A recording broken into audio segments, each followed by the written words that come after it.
In this concluding chapter of work, power, and energy, we will look at sources of energy which can be classified as conventional or non conventional and renewable versus non renewable. So, we have many sources of energy like fossil fuels, coal, etc., biomass, solar energy, hydropower, wind energy, tidal energy, and nuclear energy. The problem is that we have global warming going on because we are burning a lot of fossil fuels and we have an energy crisis at the same time. So we have to focus on those sources of energy which are renewable. That means something that can be replenished in one human lifetime, something that is not too costly, something that is not too polluting. Welcome to the portals of real learning. Listen carefully because these are the things that you need to know as you grow up to be a professional and to be a responsible citizen. In this concluding session, we will talk about sources of energy. So, this is also a descriptive part. So, you just need to understand what sources of energy we have, what are the pros and cons of each source, and are there any concerns, and what are the remedial measures for those concerns. So, what is a characteristic of a good source of energy? One, it must do more work or provide more energy per unit mass or per unit volume, and that is called the calorific value of that fuel.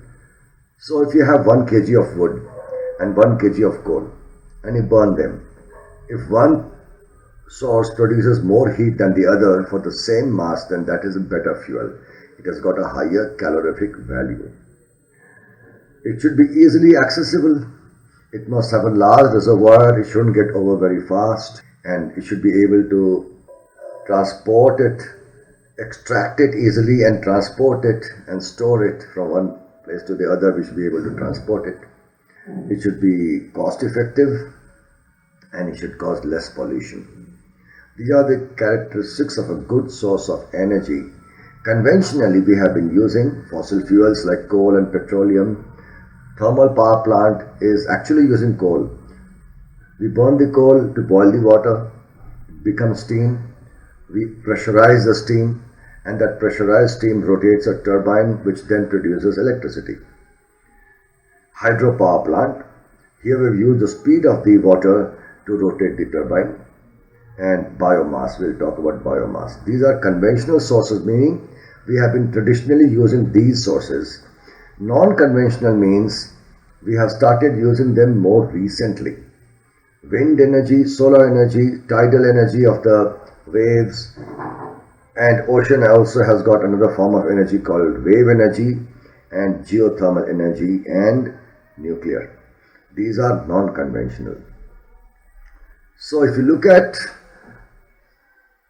how we are fulfilling our energy requirements, primarily it is coal and petroleum, little bit hydro, little bit nuclear, little bit wind. Primarily it is coal. We are heavily dependent on coal and petroleum, but they pollute a lot. We need cleaner energy sources, and we are making a start in solar energy. The picture of the world is not much different on an average.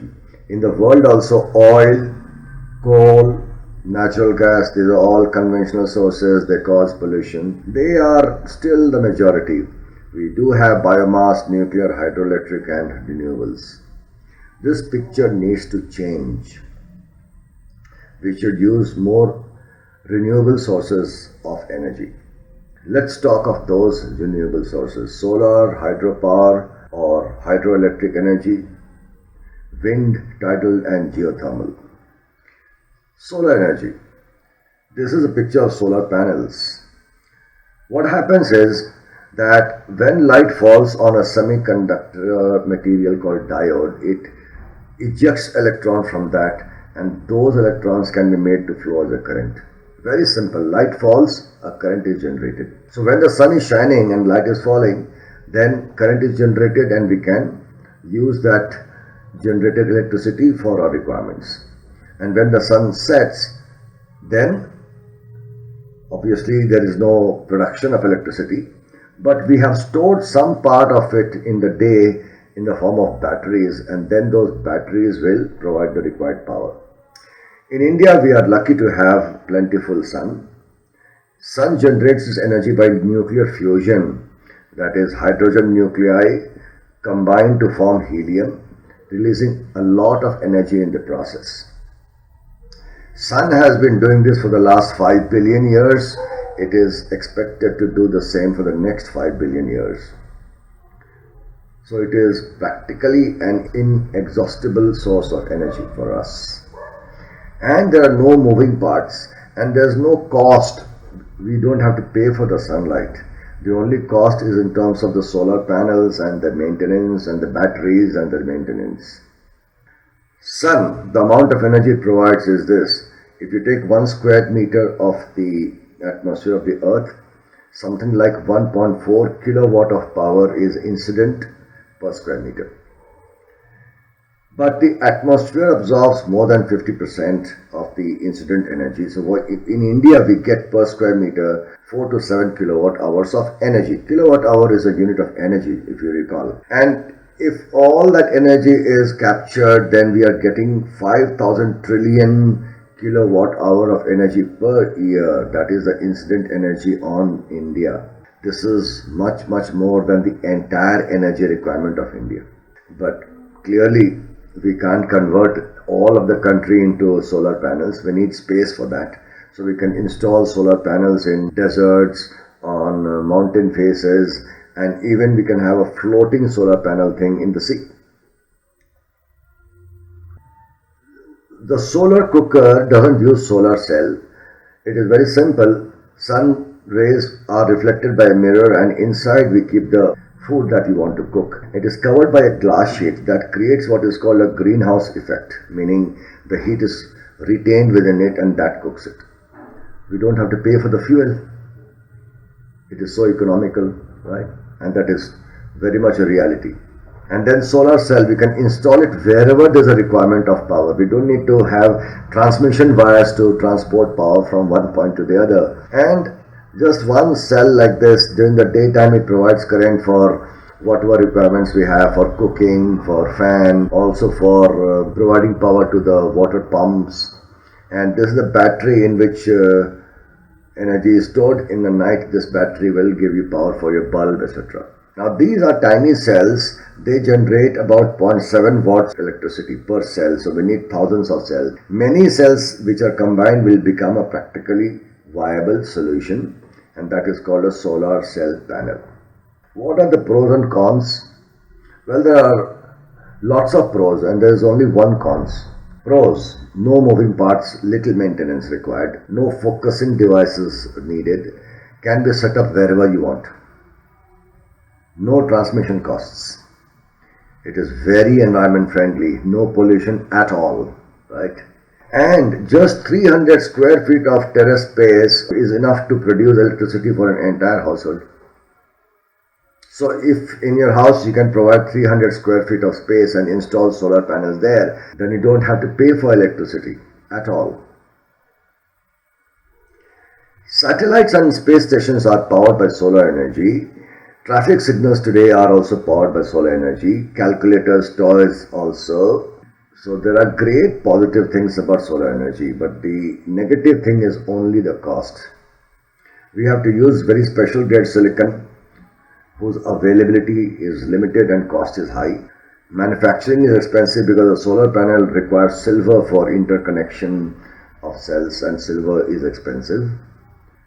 We have to do research to bring down the cost. The only negative thing is cost. Okay. So interestingly, solar energy produces biomass fuels as well. Source of energy on the earth is basically coming from the sun in the end. Okay. And biomass are in solid, liquid or gaseous forms. So let's talk about biomass. This is renewable. They are organic matter like wood, plants, animal residue, which are basically stored solar energy over many years. Now these can be treated as renewable sources because they can be replenished in a human lifespan. If we plant more trees than we cut, then we are replenishing it, right? These fuels, however, produce a lot of smoke and less of heat. The calorific value is not very good. It can be improved though. For example, if we heat wood in a limited supply of oxygen, right, then it converts into charcoal. The water and volatile materials are removed and charcoal is left. Now, charcoal burns without flames and very less smoke. And also it has got a higher calorific value. So it is possible to improve the calorific value, and also the polluting effect can be minimized. Liquid biomass fuels are alcohol, methanol or ethanol. They can be mixed with petrol, and that will reduce our petrol consumption. Then in biomass we have biogas. It is called gobar gas. Gobar is basically cow dung. Cow dung, vegetable waste, crop waste, sewage can be decomposed in the absence of oxygen. It is called composting, and then that produces gases which can be burned. Primarily it is methane, biogas. It doesn't pollute. Methane doesn't pollute. So the biogas plant looks like this. We create a slurry of all cow dung and waste, vegetable waste, etc. mixed with water. That goes inside this tank, and that's all that you need to do. A chemical process occurs and gas is produced. There's an outlet. You can now feed it to households. They can be used for cooking, etc. The other good thing is that the remains, the residue is organic fertilizer, so it can be used for agriculture. So in villages, this biogas plant is very useful. It produces electricity and it gives you very good organic manure, right? What happens is that anaerobic microorganisms that do not require oxygen break down complex compounds in the cow dung slurry into methane, which is 75%, and other gases, hydrogen, hydrogen sulfide, and carbon dioxide, but primarily methane. Methane is an excellent fuel, no smoke, high heat generation, and no residue either. The leftover slurry is very good manure, rich in nitrogen and phosphorus. So this is a very good solution for villages. It's a very good deal, isn't it? Hydropower is a clean source because all we are doing is we are using the energy of flowing water. A dam is constructed on a river which raises the depth. The depth of the reservoir is high, and this is the dam wall. There is a dam and the wall is thick at the bottom because there is a higher pressure. Somewhere at the bottom we have an opening and a gate. There is a control gate. When you open it, then the water flows high speed because of the depth of water over here. Higher the depth, higher the speed. That flowing water has got kinetic energy, and that will rotate this turbine, and this turbine basically is a coil placed in a magnetic field which creates electrical power, which is then transmitted to the consumer through power lines. So there's a picture of a dam, right? When you open the gate, the water flows down with a great speed. So it doesn't cause any pollution, right? And water we are not even consuming. The water, after rotating the turbine, flows through. It can still be used for agriculture. There's no consumption of water as such. We are only using its kinetic energy.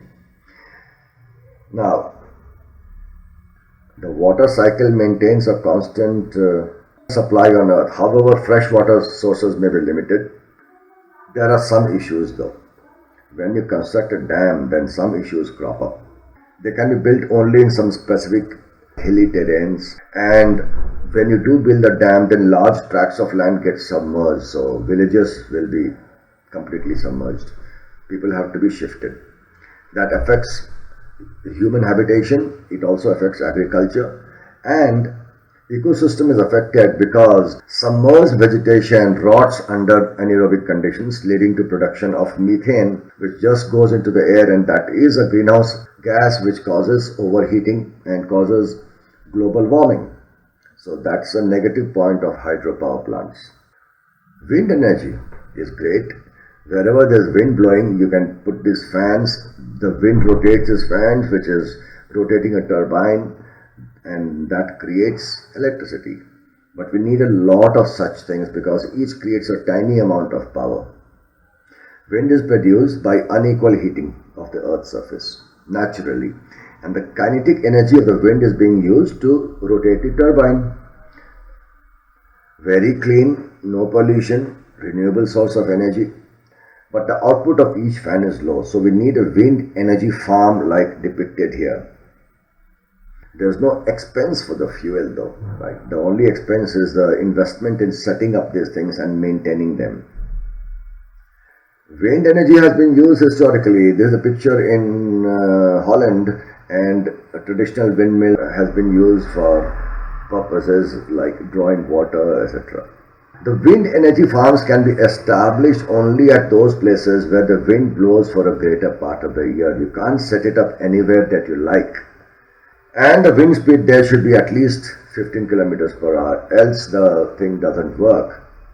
And when there's no wind, then you need backup batteries, of course. It requires vast tracts of land to set up the wind farm. Typically for a 1 megawatt plant, you need 2 hectares, that is the figure. There is a maintenance expense. There is no fuel expense, but there is a maintenance expense. That is wind energy. And we should use more and more of this. Then energy from the sea. That is also renewable. Tides are caused due to the moon's gravitational force on a spinning earth. And this difference in levels gives tidal energy which can be harnessed. So here we have this picture where due to the tide, there is a rotation of these turbines automatically. We are just using the energy of the ocean. Okay. Wave energy, we got waves in the sea. So here you see this, they'll be automatically bobbing up and down. So there is motion, there is kinetic energy, and we can suitably use that motion to start rotating a turbine, which will then generate electricity. Geothermal energy. We have, you might have seen hot springs. Automatically you see hot water coming out from the soil. At many places you can see that. That is created because there are hot spots created automatically under the earth's surface. And those hot spots heat up the underground water, and wherever there is an opening, the water will come out and steam also will come out. And those are called hot springs. That steam can be routed to rotate a turbine. The cost of production is not high, but obviously there are not too many places where you get this naturally occurring hot springs. Okay, so those were some renewable sources of energy. The world at large needs to take cognizance of these energy issues and launch global and country-specific and other social initiatives so that we can promote the use of such things. Some steps: make every energy consuming system more efficient. For example, move away from using incandescent bulbs which are very inefficient to LED bulbs, light emitting diode bulbs. Then create awareness among people to use cleaner energy sources and to consume less energy and avoid wastage. Nurture these values among the new generation through schools, community involvement and eco-club activities. That's a social initiative, and collaborate together on a climate change forum.